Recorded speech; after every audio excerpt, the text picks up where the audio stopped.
अस्सलाम वालेकुम। मैं तुहानूं दिखाने आ जी कार दा डिस्क तवा फेस करदे पे आ ते एह्दी लाइन विंगी रही है कोई एह्दी चिमटियां दी ते एह्दे करके ना एह्दा फेस खराब हो गया। इक साइड दा तवा बरीक ते इक साइड तो मोटा इन्ना टूल च फर्क हैगा।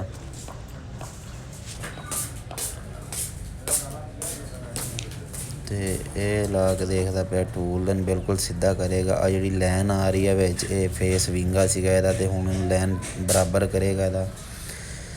उस्ताद जानी आ जी मन्नेआ तन्नेआ खरा दिया फ्राई व्हील ते फेसिंग दे मामले दे विच तैयब यार एह्दे पिच्छे जा इन्हां दे भी खरा धुन चैक कराउने आ।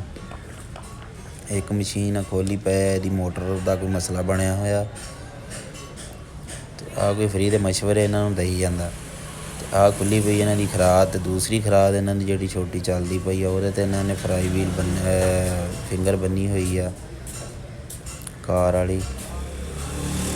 इन्नू भी टूल लगदा पिया वा ते बैल्ट भी तुहानूं दिखाने आ जी बिल्कुल स्लो चक्करां च लाई होई ऐ इन्हां ने। उस्ताद तैयब थोड़ा जिहा टूल रह गया एह्दा ते मजीद होर भी तुहानूं एह्दे फ्राई व्हील भी दिखावांगे ओह् भी फेस होने आह्ला वा ते इन्हां दी दूसरी खराद भी तुहानूं चैक कराउने आ जेह्ड़ी खराब पई आ।